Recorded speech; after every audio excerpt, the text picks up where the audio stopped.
year 11 patch notes because, you know, they did more of a overlook on the notes. We've got 27 pages of stuff to get through.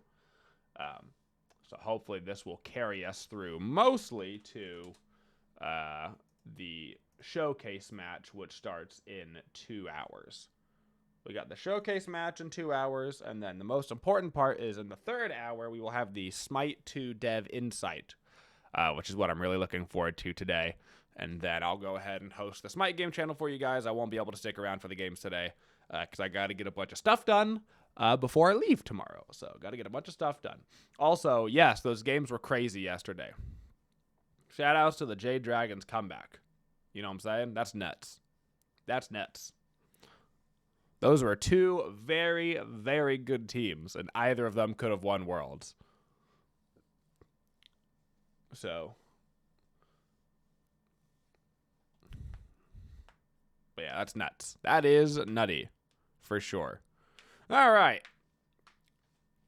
Battle Pass. Cross-gen pass. Just basically saying the stuff that you buy in... Oh, God. One day this cough will go away, but it is not this day. Basically, the long story short on Smite skins in year 11 is the skins that you buy in Smite in year 11, you're also buying in Smite 2. Basically, things are going to be cross-gen, which means when you buy them in Smite, you're also buying them in Smite 2. Here you go, right there. That's basically the gist. It's looking like mostly everything in year 11 is going to be cross-gen as basically a way, pretty smartly on Hi-Rez's part, to encourage people to still spend money in Smite 1 now that they know about Smite 2, because inherently by spending money on Smite 1, you're getting stuff in Smite 2 even if you're prepping to switch. So honestly, very smart idea. If they wouldn't have done that, people wouldn't be buying anything anymore in Smite 1, so that is smart.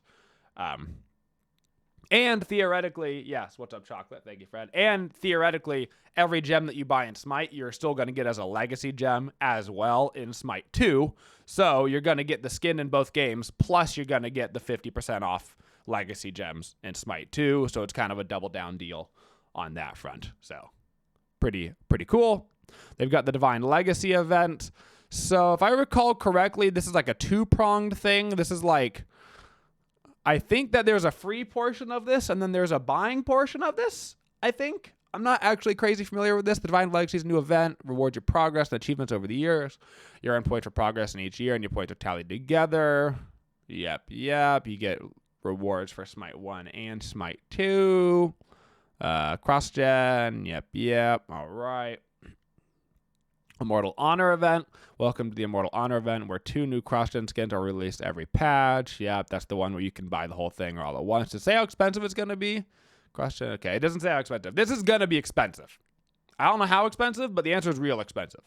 If it's less than 8,000 gems, I would actually be surprised. Because it ends up being 2 skins every single patch all year, so I'm pretty sure that means it's 24 skins that you get in Smite and Smite 2. So I have to imagine it's a really expensive event. Like, I would be surprised if it was too far under $100 worth of gems. Maybe like 6,000 gems would be like very cheap in the history of like pricing for the skins and this kind of stuff. So I would say it's probably closer to 8,000, maybe even closer to 8,000 with the discount for buying it all at once, maybe like 12,000 without the discount. So you have to keep that in mind. Quality of life. Blink and Teleport have had altered sounds, so it's easier to differentiate. All right, good. I like that. Bug fixes. UI fixed an issue on the PC where the button callout for pause vote was shown as F6. By God, we finally did it. All it took was Smite 2, folks, and we finally got the UI fix we deserved. Multiple item and ability procs have been fixed. They cannot proc off of totems, such as Death Toll, Boomer's Hammer, blah, blah, blah, blah, blah, blah. Cool. Arena fixed an issue where Horus in Arena could cause allied minions to get stuck in base. Cool. All right. Gods. Medusa fixed an issue where the enemy incoming voice line. Issue with anti-shield was not applying. Fixed an issue on the SFX. Okay, and she had to trinket was providing an incorrect amount of stats. Don't know if it was more or less, but it was not correct. I know that much. All right. All mode. Celestial's Comet with Nuts arrival on the battleground. God. Okay. I'm not Lassus. I'm an adult. And I'm still calling her Nut. And you cannot stop me. A brand new mechanic has appeared in the skies. Yeah, this is the Comet. Starting at 90 seconds into the game, a celestial comet will crash down in the lane. Yep. Kill the comet. It killed that one guy's mom. Knocks back gods in the area. 10 pips. Pip. Keep hitting it. Gives you golden XP. After that, you get the Scepter of Super OP. Scepter lasts for 90 seconds. And Conquest. All right. And 30 seconds after it disappears, a new comet. So there's a comet every 2 minutes. It's pretty often. So those comets are coming out quick. And the modes that have towers, when both tier 1s in a lane are cleared, the comet will stop spawning. Okay. They stop spawning altogether once all their tier 1s are destroyed. Okay. So the comets are specifically a tier 1 tower-related event. Interesting. So if there's missing towers in 2 of the lanes, then you know that the comet's going to spawn in the last one, which is interesting. Okay, cool. All right. Interesting. Joust map is changing. Woo! Camp on the Bold Demon King side is going to be the attack speed camp. All camps have their buff effects updated to Season 3 variants. Towers and Phoenixes retain their protection. Shroud event Duel will remain on the same map. Sorry, Duel. Okay, let's see here. Conquest. Welcome to year 11 Conquest. Last year, we crafted a brand new beautiful map. Yeah, we're not changing it because we're doing Smite 2, you dumbos. We're not going to put that much effort into the map. We changed the map slightly, but once again, we're working on Smite 2. What the hell is even Smite at this point? All right, camp locations. The first thing, we're switching up with the camps. Yeah, so they changed the camps around a little bit. Green camp and the chest camp got swapped, so it should be easier to secure your support's green buff. But assuming that the chests still spawn at the chest camp, it should actually be easier to invade the ketchup. Do you remember how the god release schedule works for Smite 2? It's going to be 1 god a week until they get up to a roster of 50, I do believe, in the beta. And then after that, it's going to be a god every 2 weeks until they get up to 100 gods. I do believe that is the schedule. Roaming Harpies still around the green camp. Cool beans. Shield and cooldown camps have been moved. Yeah, so the shield and cooldown camps for then didn't see the map. They're on the side now. So instead of being on the inside towards middle lane, they're on the outside of the duo and the solo lane, aka they should be harder for the jungler to invade them because it's so far out of the way, and also it puts yourself in a little bit of like a bad position. So it should be more rewarding to be the lane that's winning pressure, because the lane that's winning pressure should be able to get that camp more reliably, and it should be harder for the jungle to get involved in those. And if they do get involved, it's a bit more of a sacrifice to other parts of the map. So, Carol Bastion. Oh, they're going to be stronger. The Bastions are getting beefed up. Damn, they're going to give a little bit more gold, but they're going to be stronger. All right. Cool. Spirit Totems. They're keeping the totems. Okay. Lifesteal's getting a rework, so they're going to increase back the lifesteal on the Crimson Totem, and they're giving it 10% physical ability lifesteal. Dope. And the Golden Totem added 5 physical and magical penetration. Golden Totem added 5. So the Golden Totem is going to give flat and percents, right? Right now it gives 5%, so it's going to give 5% and 5 flat, right? Am I recalling that correctly? There's so much stuff in Smite, man. I play this game for a living, and there's just so much stuff. I think that's correct. I'm surprised they call it the Golden Totem and not the Yellow Totem, but whatever. Cyclops Robes. Okay, so this is a cool one. This one's actually really dope. So, you know that little chest that you kill? and then you kill the chest and you get a little speed buff. Well, now every other time that you kill it, so it's going to be switching back and forth between 2 different Cyclopses, and one of the Cyclopses is going to drop a purple circle, and that purple circle lets you buy items from inside the jungle without backing, which is actually a crazy impact on the pace of the game, and is also fantastic for old men like Lass who forget that they can't buy items outside of the fountain. Like, it's a win all across the board for me. Like, all across the board. This is going to increase my win rate by like 15% because of Lass. It's excellent. Very good. Very exciting. So that's a big one. That's important. All right, this is the big change that I'm worried about. So this is what I'm worried about. The teleporter. This is the one thing in the Season 11 patch that I'm not 100% sold on. So there's going to be, basically, remember Overprime? They're basically overpriming Smite. So there's going to be a giant teleporter that teleports you from duo lane to solo lane, or vice versa. They won't unlock until the 8th minute of the game, and apparently is going to be guarded beforehand. But it will teleport you to the other side of the map. It's going to take just about 5 seconds, 4.5 seconds.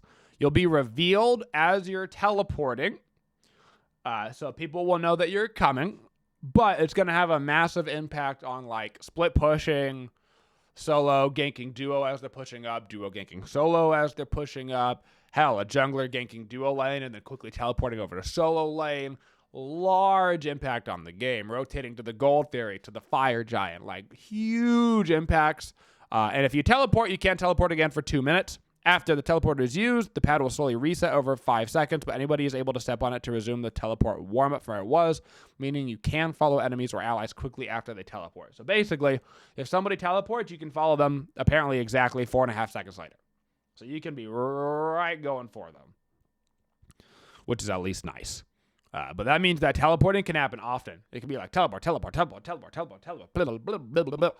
everybody has their own unique cooldown timer, and the base timer is super short, right? So that will be interesting. Any idea if the legacy packs are lowered in cost if you already have the God pack? No, they shouldn't be. There should not be any relevance to... The only relevance of your Smite purchases in Smite 2 should be the legacy gem system. That should be the only relevance. There shouldn't be any other crossover.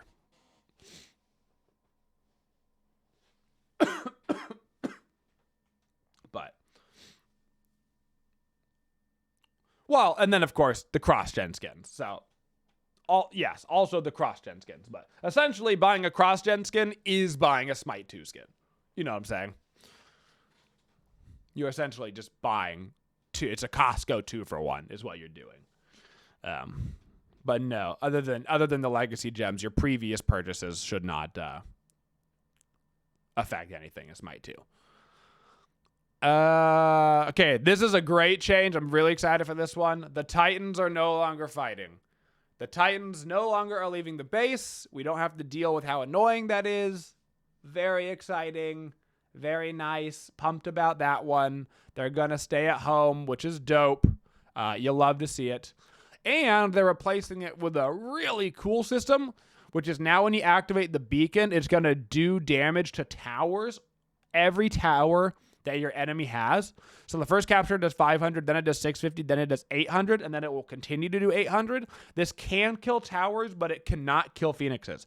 That means that the beacon is crazy important, because getting the beacon can give your team a massive amount of gold. Because we're talking, it could kill 1, 2, 3 towers at a time. Hugely important objective. Very important. Which is exciting. So, if the team isn't grouping up for it, you are going to notice it drastically. Very important objective. Fire Giant is getting a change. Basically, he's got a new attack, which is a giant laser beam from space that follows you and does damage. And then the Fire Giant also has an effigy, which is just like this little rock inside of the Fire Giant pit. If you kill him, then the Fire Giant takes additional damage from all sources. So you can burn it faster, but also, like, if there's an enemy Scylla on the team, they can steal it easier. So the pros and cons of killing that for the extra damage. Looked like there's some sponge. Ever since the camps were unleashed, the Conquest started to become incredibly complex. Can be surprising. Our biggest goal between shifting the camp locations and the spawns is to simplify it to make it better. Blue camp is not going to spawn until 15. Duo side speed camp is not going to spawn until 15. Chest camp is going to spawn at 30. Okay. So the red buff will spawn.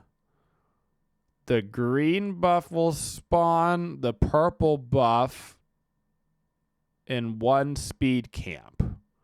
So okay, let me think. This it's hard to imagine this. It would be helpful if I could picture things in my head, but I can't, so it makes things like this really hard for me. Okay, so we'll have the green and the purple spawn on the duo side.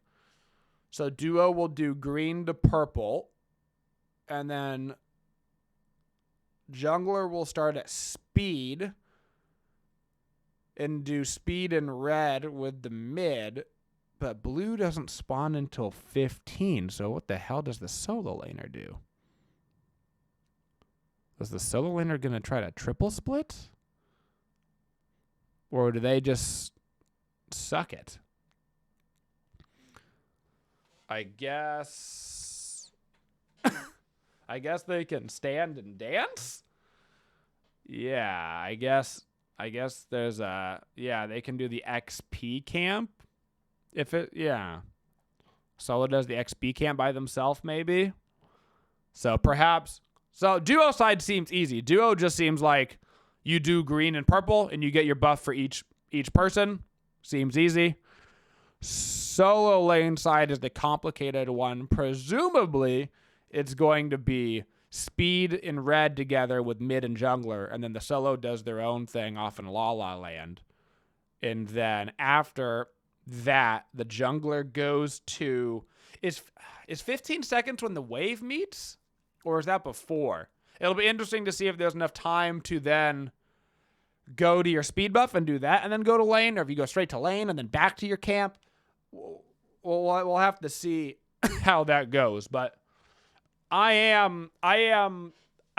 it seems that the goal of this is to make the start of the game easier. I think that's great. I'm a firm believer that the first 30 seconds of the game should not be complicated. In fact, I think it should be very easy. So if the goal of this is to just make it so you clear the camps and everybody gets their stupid level 2 or whatever, and nobody has to min-max a single minion, or whatever, like, that'll be good. As long as this gets rid of the biggest problem in Conquest right now at the start, which is you have to specifically not get XP for a minion so your jungler can hit 2. It's a disaster. There's no reason why it should ever be like that. So, and then there's a bunch of XP changes. I have to assume that all of these changes are made so that people get level 2. Let's see. Because we're shifting at the start of XP to ensure players are hitting level 2 before lane. As you notice, many base gold values are down. With so many mechanics, additional gold rewards, it's important to keep the pace of the game feeling right. Okay, so the goal is for people to clear those jungle camps, everybody gets to 2, and then you get to lane. That seems to be the goal. So, that's good. That's good. The idea is correct. Look at all those gold changes. The idea is correct. It's just going to be a matter of seeing if it actually works, right? So that will be potentially fantastic. Nice.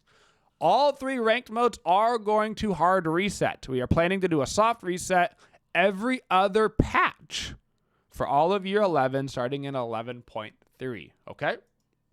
Interesting. The whale is now available in all 3 ranked modes. Down now, bow now, down out do. You are going to get whaled. You're going to get whaled, kids. You're in danger. That's right. You may not realize it, but you're already in danger. Good luck, kids. All right. Duel. They're switching out the bans. So these gods are now banned. These gods are now unbanned. AKA, you're now banning these gods in Duel instead of these gods in Duel. You know what I'm saying? There you go. It's that easy. All the recipes are removed from the game. So here's where things start to get really spicy. So basically, recipes are gone, so that way they could add new shards. These shards are going to give passive effects. So these are not like active shards. Claw and Carapace are being removed from the game entirely. Interesting. And they're adding 3 new passive shards. So Golden Shard, which is basically a level 1 Golden Bow, which is going to have a massive impact on the game. A massive impact. Means gods like Artemis, right off the bat, have AoE autos. Super important. Sturdy Shard, which is after you get hit by crowd control, you get that pulse. So literally almost exactly the same as Sturdy Stew, except for now it's on a shard. And then Vibrant Shard, which is every 100 units that you travel, you gain a buff that deals damage, aka Power Punch, right? So those are all the new passive shards. All 3 of the shards are genuinely very good. They're all very good, they're all very viable, and you don't have to activate them to gain their effects. The negative for hunters here is if they get Golden Shard, it means they can't get Speedy McAuto Attack Boy in the early, which will have a small impact on like early game kill potential because it gave you so much attack speed. But having the pressure in lane, I think it's going to be nearly non-negotiable because of the moving of those jungle camps to where now the shield camp is off to the side. If you get the lane pressure, you're going to get that way easier now. So having lane pressure is going to be crazy important. So if you're a god that doesn't have good lane pressure, I feel like you're going to be forced into the Golden Shard, which is fine. All right. Here's where things get really nuts. So Relics and Smite are OP now. Like, you thought they were OP beforehand? You're going to learn today. They are busted now. The nice thing is that they're almost all busted. So that's good. It's like some Dota style balancing where it's like, YOLO, everything's busted, so it's all actually fine. So you don't have to, you don't have to use gold to upgrade a relic anymore. You still can upgrade your relic with gold, but now all relics will be upgradable through a quest system, much like the way that recipes worked. So if you don't want to spend money on upgrading your relic, you can now do the quests. So here's like an example. Tier 1, Tier 2 relics have unique quests that scale depending on if the relic is purchased first or second throughout the game. So Relic Quest 1, all Tier 1 relics. 140 million minions, second relic, 80 minions. Relic Quest 2, all Tier 2 relics. Deal instance of damage or crowd control to enemies. You can only gain 1 stack per second. 90 instances, 60 instances. So you can level up your relics by doing basically quests. Or if you're like a support and you want to get them upgraded ASAP, you can still use gold to do that. But now you'll be able to save some additional gold because I think a lot of roles will be able to get this leveled up and not have to worry about spending money on it, which means you'll have extra money. Belt of Frenzy and Cursed Ankh were removed from the game. Aegis had Aegis of Judgment removed, aka Splody damage Aegis. Now it is just Aegis of Acceleration. One more thing that I should notice about relics. There's no more branching relics. All relics are one tree. So you've got your tier 1, your tier 2, and your tier 3. There's no choice at the top anymore. It just is the relic that it is. So they removed all those, and then they kind of combined some relics, which is why some of the relics are super OP now. So Aegis of Acceleration is still the same. Blink is insane. So Corrupted Blink, which is the blink that slowed, is now gone. And they put it on Scorching Blink. So Scorching Blink does damage and slows your movement and attack speed now. So that should give you the gist of where we're going with relics. Is everything gonna be real tough? So Bracer of Radiance, Illumination was removed from the game. Brilliance is the exact same. Cloak of Meditation, Avatar was removed from the game. That is a knockback one. The cooldown one has remained the same. Heavenly Wings, are you ready for this one? Heavenly Wings will now also give attack speed. That's right. So it is going to turn into Entangling Wings, aka Sprout, and is going to give 25% attack speed. So it's a sprint that makes you faster, makes you attack faster, and roots your opponent. Yep, that's right. Sure does. All right, on to Horrific Emblem. They removed Trembling, and now Horrific Emblem was combined with Curse Donk, so they removed the attack speed slow, but it still applies the regular slow, and it is also going to reduce healing and shield effectiveness. And at the top level, you can see here it becomes Increasing Peril. So it does all of the normal Increasing Peril effects, plus it has all of the anti-heal on it. So Creeping and Curse Donk are basically now one item. Shell, Fortifying Shell got removed from the game because Phantom Shell has to exist. Fortifying Shell was arguably the better shell 90% of the time, but Phantom Shell literally has to exist or Smite breaks. So they didn't actually have a choice because it literally has to exist. So it is what it is. Chaotic Beads were removed from the game because nobody bought them ever, and temporal boards are still in the game. Still the same thing. Shield of Thorns. Are you ready for Shield of Thorns? Because I am not. So Thorns is still going to do Thorn stuff. Are you ready? Regular Thorns. 15% damage mitigation on Thorns. You store the damage you take. Then you explode like a Pridvin. 100 plus 50% of damage taken as magical damage, up to a 25% health. While it's active, enemies also only lifesteal for 75% total lifesteal. Let's go to the tier 3. 15% damage mitigation. Explosion. 100 plus 50% of damage taken. Blows up to 25%. While it's active, they only feel 50% off of you, and basic attacks reduce the cooldown by 0.5 seconds. Prepare your ass for Thorns. Okay? Prepare yourself. It's gonna hurt. It's gonna hurt bad. All right? Sundering Spear. Siphon has been removed. Blast still exists with no changes. Teleport Fragment. Because Teleport wasn't strong enough, we have removed Heroic Teleport from the game and basically added the effect onto Persistent. So Persistent Teleport does all the same things. Plus, when you teleport, you're slow immune, get a 20% movement speed buff, and 40 protections each for 5 seconds. Teleport is so freaking strong. So what's going to happen, you see, is the solo laner is going to take the teleporter over to the duo lane. And he's going to gank you. And then he's going to teleport back to the mid lane. And then he's going to gank the mid lane. And then he's going to walk home. So, that's good. Very good active. There is a new relic as well. Divine Barrier. Interesting relic. So, it's going to deploy a massive wall. Enemy basic attacks that go through it are going to hit for 30% less hard. And your allied basic attacks that go through it are going to hit 10% harder.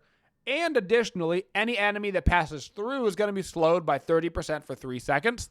That barrier lasts for 30 seconds on a 90-second cooldown. So this thing is up almost all the time, and it is very large. So basically, if you were like at a Phoenix defense, it's essentially, if not, the entirety of the Phoenix front. So you can block the whole thing for the Phoenix that they would have to attack through for minus 30% damage and get slowed. Now, the slow isn't honestly that big of a deal because every single team in year 11 is going to have a sprint because sprint is now one of the best actives in the game. And also, creeping curse is one of the best actives in the game, which means if every team has a creeping curse, every team has to have a heavenly agility to counter it. So the blast barrier will inherently get countered by that as well. But minus 30% basic attack damage is a lot. Mana Chalice has been removed from the game because The Bronze boys love Mana Chalice, and Mana Chalice is the worst thing you could possibly spend your money on. It's the worst thing you could possibly spend your money on. And so they removed it because, and this is true, according to their statistics, buying Mana Chalice decreased your chances to win. Which is so great. It's so nice. It was just the biggest bait. It was the biggest bait, and I love that. I love that. So it has been removed. Also, you know how there's all these problems with Smite being made in Unreal Engine 3? Well, apparently they have a literal consumable limit that they can put in the game because there's some problems there. So they also had to remove it so they could put in these new wards because there wasn't enough room in the consumable shop, which I find hilarious. But anyway, there's a new proximity ward. This is basically a little Teemo mine, and if you walk over it and you stick around for too long, you're going to get Teemo puffed and poof, and it's going to slow you. So it'll give you enemy vision on you for 10 seconds, plus it'll slow you. But smaller vision on this ward. Then, this is the really OP one. This one's cool, but this one's actually busted. Raven Ward. A ward that flies along a 500 unit line, and you can see enemy movements within 50 feet. It does not respect line of sight, but it can't see through stealth. You can only carry one at a time.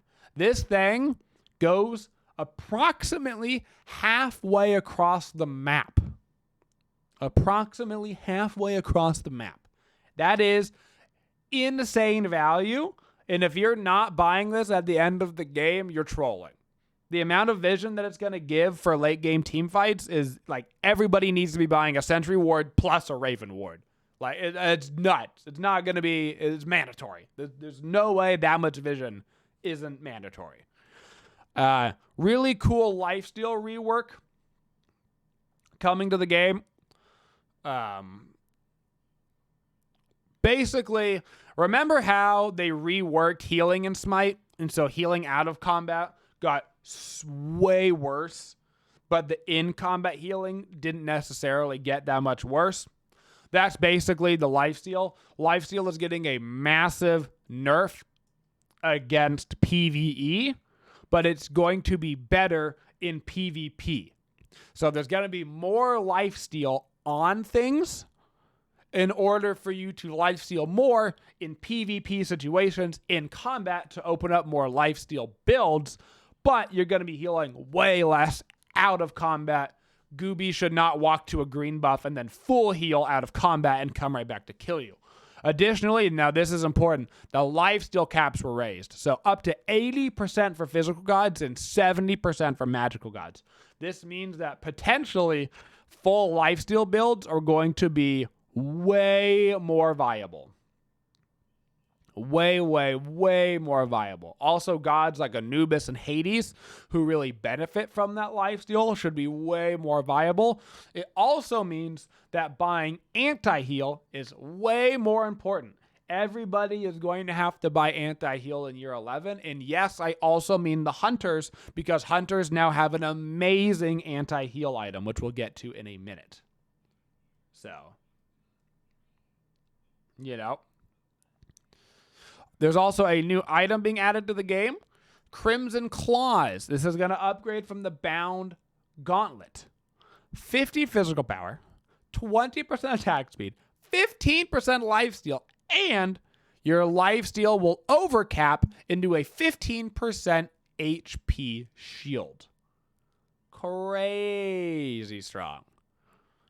Crazy strong. Very good item, and it's reasonably priced.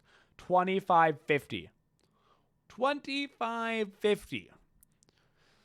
Other items, lifesteal on Leather Cal up, Hunter's Cal up to 15, Leader's Cal 15, Jotun's Vigor up to 30, Cursed 6, Bound Gauntlet 9.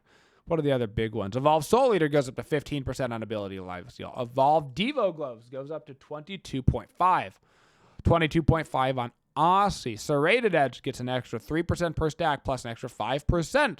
Bastet getting more lifesteal. Kama, Surin, Cleo, Erlang, Fenrir, Gilgamesh Kali, Marty Pele, Rat Uller, and Vamana. Woo! That's a lot of additional lifesteal. Look at that. Look at that. Look at that wheeled axes on Uller, dude. 45%. Can't wait to Uller jump on me and just start axing me. Wham, wham, wham, wham, wham, wham, wham. You know what I'm saying? Just wailing on me with his axes. Okay. Because of those changes, they're also reworking some items. So Rejuvenating Heart, kind of like how Physical's got a new item. Rejuvenating Heart getting reworked. 55 magical power, 200 health, 300 mana, 15% lifesteal, and a dope passive. Life stealing off an enemy god heals yourself and nearby allies for 33% of that healing. This is going to be a crazy value item, especially on gods like Zanqui, Hades, Anubis. Not only healing yourself, but your friends with that lifesteal. Now that you can build so much more, it means if the enemy team isn't building a lot of anti-heal, or if they've only got an anti-heal on a person or two, you're going to be able to heal your team so much. It's going to be awesome.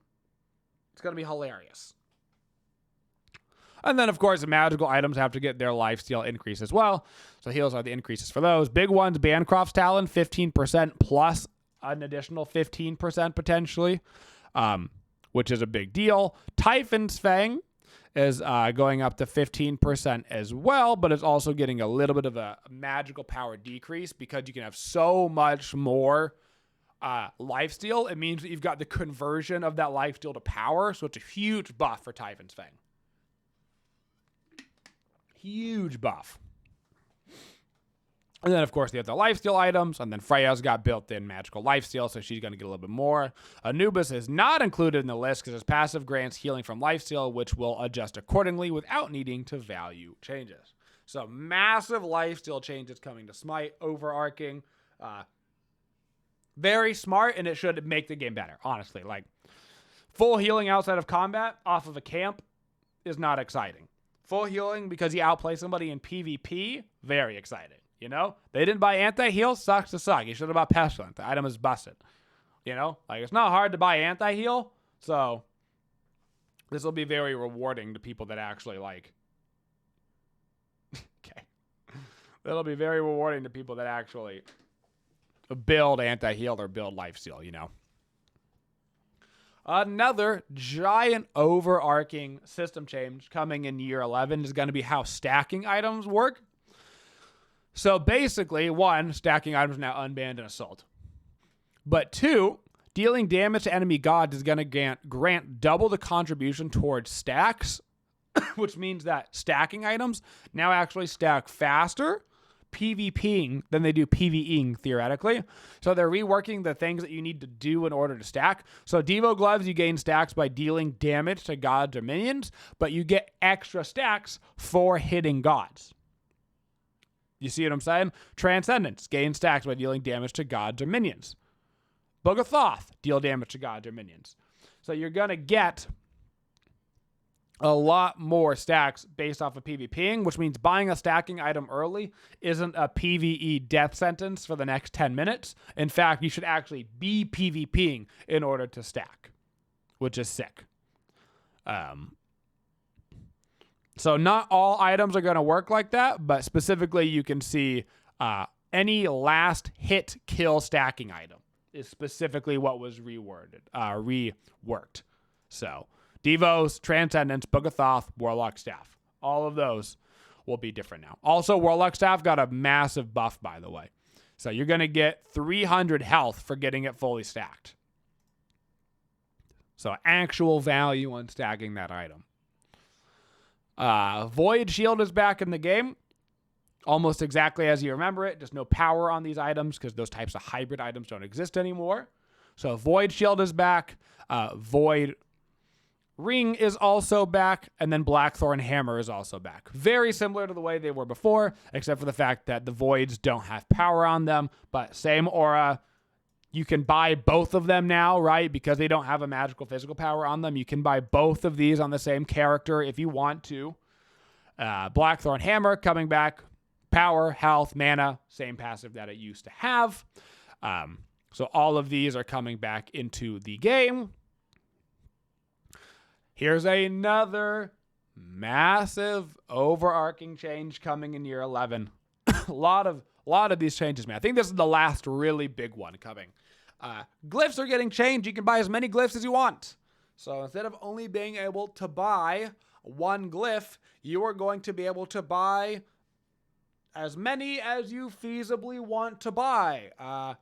Does that mean you should be buying 6 glyphs? Probably not. But it does mean that potentially certain gods and certain classes might end up with a couple of glyphs. I can imagine support loving this so they can get a Relic Dagger and a Pridvin, right? That would be dope for them. A couple of glyphs are getting removed, though. Envenomed Deathbringer and Heavy Executioner have been removed from the game. So you won't be able to grab those because those no longer exist. Okay? Devoted Deathbringer. This is going to be scary. This is a new Deathbringer glyph. Your critical strike chance is multiplied by 1.3. And for each 5% critical strike, you go over 100%, you gain 10 physical power. This does not interact with Jingwei, as it is her autos that have enhanced critical chance and not her character.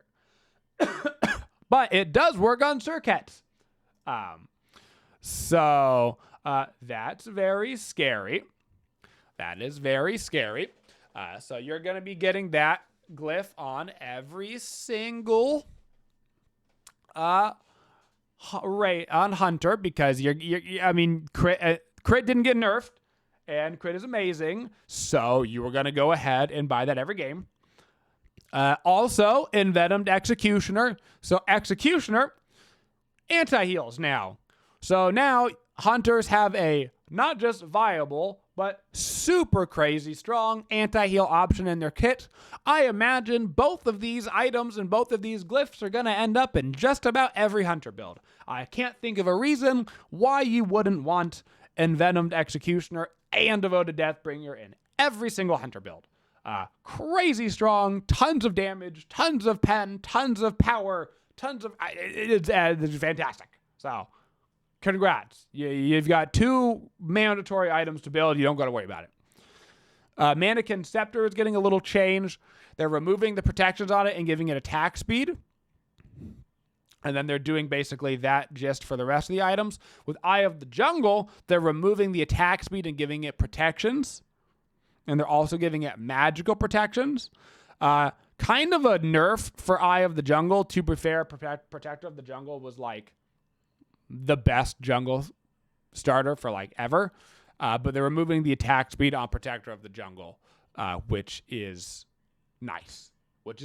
So maybe the other jungle options are going to be a little bit more viable compared to the Protector of the Jungle path.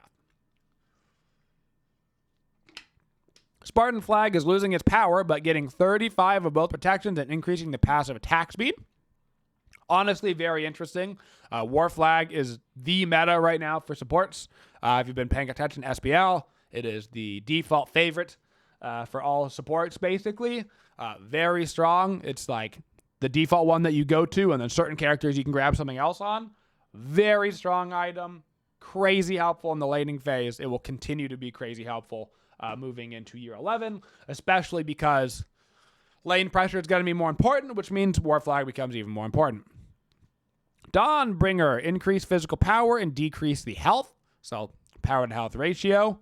Looks like they're doing that on Runeforged as well, and Frostbound. And Gem of Isolation is getting health, decreasing the passive cooldown and getting a little bit cheaper. So Gem of Iso a little bit more viable. All of the hammers getting a bit of a shift, focusing more on power and less on HP. Shadow Drinker is getting increased stealth and movement speed duration from 3 to 5 seconds. Okay.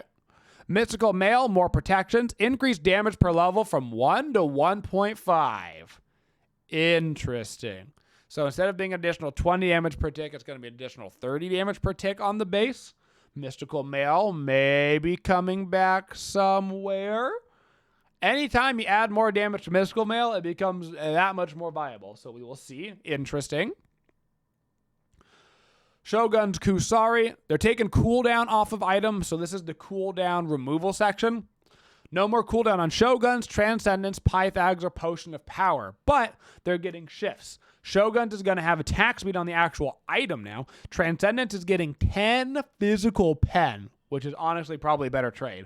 Pythags is getting a little bit more power and HP, and Potion of Power is getting added 10 pen. This is another good change.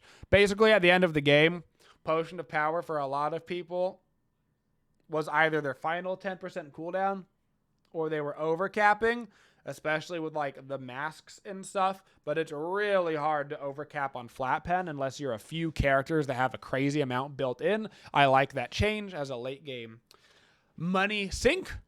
Also keep in mind that with the glyphs being more purchasable, that is also your late game money sink because your relics can be leveled up through questing now instead of spending money. So there'll be extra money in your pocket for you to spend on glyphs. God balance. Let's get into some God balance. Daji, horrible burns, extra damage on her scaling and increasing the slow. So a little bit more damage. Cleo, decreasing the cooldown on tearing the veil by 5 seconds. Suki getting increased health healing from his passive and mana. Ardio decreasing the cooldown on her life tap. Kabrakan getting decreased cooldown on Seismic Crush in the early game. Kumba getting additional damage on throwback and increasing the flying minion damage. Fafnir getting increased self-heal on his coerce. Cherry getting decreased item reduction from her Raging Tides. Interesting. And also Spike Shot is going to do increased splinter damage scaling. Interesting. So better auto attacker on Cherry. Wonder if she's going to be more viable in that laning phase now. Neath World Weaver getting increased damage. Interesting. Eset reduced damage to full charge. So they're buffing the ultimate by making it easier to get the ultimate to full charge. Tiamat shifted slow from 80% for 1 second to 40% for 2 seconds on Summoned Beast. Okay. Increase the execute threshold to 50% in all ranks on Consume. Wow, that's going to be great for jungle clear. Grounding Dive cooldown decreased. Rising Flight cooldown decreased, specifically in the early games, not the late game. Merlin Elemental Mastery being reduced in the cooldown in the early game, not the late game. Conviction on Guan Yu getting a reduction in mana cost. Vamana getting a buff and increase in attack speed conversion on his passive from physical protections. Colossal Fury going to last an extra second all the time and potentially an extra second at the end as well. Osiris getting increased attack speed debuff on his tether and also decreasing the cooldown on Lord of the Afterlife. Surprised Osiris is getting buffed. He's actually quite popular in solo right now. Odin getting a buff as well. Decrease the stacks from 5 to 4 on Path of Valhalla and then buffing it to make sure he's getting the same amount. And then the Whale is getting a nerf, decreasing the protection conversion on his passive from 30% to 25%. And that is your Year 11 patch notes. Thought it might take us 2 hours to get through it. It only took us an hour. So the big takeaways, not a ton of god changes. So most of the gods are going to stay around with how strong they are, with the notable exception, I would say, of the premium lifesteal gods, who might be a lot better because of the lifesteal changes. Pretty sweeping itemization changes. Not only is there a lot of changes to items, power shifts, HP shifts, cost shifts, there's also the changing of the glyphs for how itemization is going to work. There's also the changes to the whole lifesteal build, how all of those items are going to work. There's some new items. There's some new glyphs. There's some return of some old items. There's a change of how stacking item works, which means that stacking items might be way more viable or way worse. Who knows? We're going to have to find out. The tower is super crazy important now as an objective. Like beforehand, if you weren't fighting over the tower, like it sucked, but it wasn't the end of the world. Now, if you're not fighting over the tower, you're genuinely losing the game for your team. That tower in the middle, you have to be ready to fight over because you're going to lose towers, and losing towers means you're going to lose gold, and then you're going to fall behind, and then they're going to get ahead, and then bada bing, bada boom.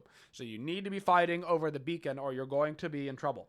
Got to fight over the beacon. It'll be interesting to see how all of these lifesteal changes impact the game. See what characters are benefiting more or less from these changes. Like, Who does it hurt because they can't heal as much off of camps compared to who loves it for the PvP? Will be very interesting. The new wards, that new Raven ward has a massive impact on late game fighting. If you're like a Kukulkan, you don't have to walk up anymore to check the Fire Giant HP. You can just yeet out a Raven ward and then see the HP and then decide to throw out your ultimate based off of that. Relics are all going to be insanely OP. And then it comes down to the question of, is it going to be worth to spend money to upgrade the relics because they're so OP that you want to get them upgraded early? Or do you just play the mini game and level them up through questing? Supports are probably going to have to buy them, but everybody else, maybe it's a bit of a mini game of seeing how the game is going. New shards are going to be very good, particularly for hunters, being able to get that early game clear. That's going to have a big diff. Oh, and then also, I don't know if I read it, but all of the class passives are also being removed. So no more passive power for mages, etc. All of those are being removed from the game as well. So that will have an impact on the matches and your builds a little bit because you're going to lose a little bit of that base stance. Warriors don't have the built-in cooldown. Assassins won't get the pen, all that kind of stuff. So that will also change how the game works. Fire Giant change shouldn't be that crazy. The beacon is insanely crazy. The teleporter, honestly, I actually really like the year 11 patch. I agree with almost everything in the patch. I think that the road that they're taking with year 11 right now is really nice. The only thing that I'm not sold on is a teleporter. The teleporter could end up being cool, and it could end up being absolutely awful. It's just going to depend on the pace of game, how it feels, once it starts to unlock that 8-minute marker or whatever. It's the only thing that I'm not, positive is a good change. Everything else is genuinely a good change. Some things might be OP, right, and need to be nerfed, but that's fine. But the idea behind all the changes is solid. And I think they're all good footing. It's just a matter of if that teleporter works out or not. But I'm actually really excited for year 11. Year 11 is, in fact, the Smite 2 waiting room. If we're just going to be perfectly honest, let's be real. We all want Smite 2, but Smite 2 is not going to be playable publicly for a while. So we've got, I can't imagine any less than 5 months until Smite 2 is in beta and playable. Probably longer than that, but at the earliest, my guess would be in about 5 months is when Smite 2 would be in a beta state, maybe 30, 25 gods, somewhere around there. And then publicly playable where we can stream it and stuff. To confirm, when Smite 2 comes out, I will be switching over to Smite 2 full-time. So at some point this year, we will play our last game of Smite, which is kind of sad, but also kind of beautiful, but also I'm super pumped about it. So it's kind of all three. As we move into Smite 2 full-time, and then we will see how that goes. But the year 11 Smite Conquest should be a solid waiting room for us to chill out and enjoy the game before we have to, make the switch over. But I